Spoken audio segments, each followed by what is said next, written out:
ঘুমিয়ে যা রে লালামার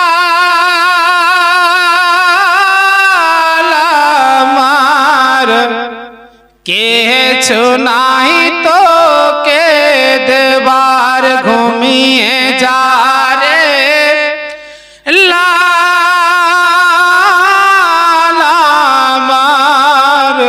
কেছো নাই তো কে দেবার আরে এ ফাতিমা আজ বেগানা একই মুঠো নাই ঘরে খাবার ঘুমিয়ে যা রে লালামার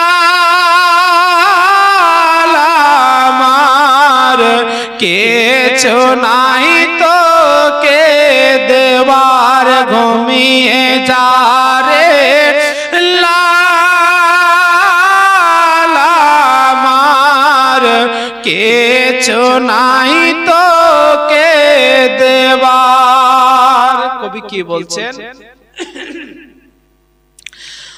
আই আই আকাশে চাঁদ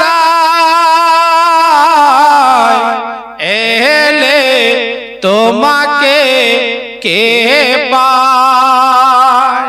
আজকালকার ঘরে দেখা যায় আমাদের ঘরে সন্তান জন্মগ্রহণ করে, আল্লাহ পাক আমাদের ঘরে সন্তান দান করেন, কিন্তু আমরা সেই ছেলে মেয়েদেরকে আমরা যা শিক্ষা দেওয়ার সেই রকম আমরা শিক্ষা দিতে পারি না। কারণ ছোটবেলা থেকে আমরা বাচ্চাদেরকে মোবাইল দিয়ে দিয়ে আমরা বাচ্চাদেরকে আমরা খারাপ করে দিই। যখন ছোট্ট একটি বাচ্চা কান্নাকাটি করে তাকে আমরা কোরআনের তেলাওয়াত দিয়ে বা নাতে রাসূল বা আউলিয়া একরাম পীর মুর্শিদের মানকাবাত যদি আমরা পড়ি তাহলে সেই সন্তানটি আল্লাহ ওয়ালা হয়, নেক বান্দা হয়।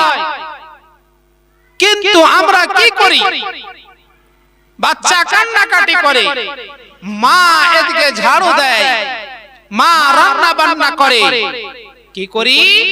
সেই বাচ্চাকে রেখে দিয়ে মা বিড়ি বাঁধে আর বাচ্চার কানের মধ্যে মোবাইলে গান লাগিয়ে দিয়ে বা আর অন্য কিছু সিরিয়াল লাগিয়ে দিয়ে বা আর অন্য কিছু টিকটক লাগায় দিয়ে সেই বাচ্চার কানের মধ্যে দিয়ে দেয়। বলুন এই বাচ্চা কি করে ভালো হওয়ার আপনি আশা করেন?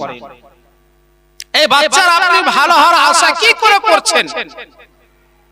কিন্তু কুরবান যান হযরত উম্মুল খায়র মা ফাতেমা, বড় পীর আব্দুল কাদের জিলানী গিলানী আলাইহি রাহমাত ওয়া রিদওয়ান পৃথিবীর বুকে আসলেন। তার লালকে ঘুমাচ্ছেন তো কি বলে, তাই কবি ছন্দর মাধ্যমে বলছেন, ঘুমিয়ে যা রে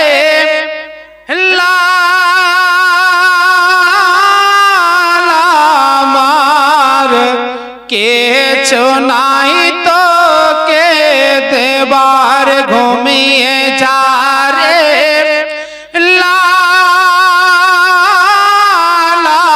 লালামার কেছো নাই তো কে দেবার।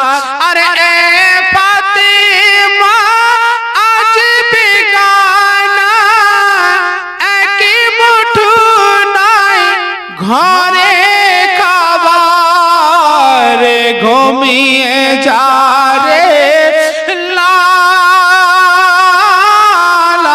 লালামার কেছো নাই তো কে দেবার ঘুমিয়ে যা রে লালামার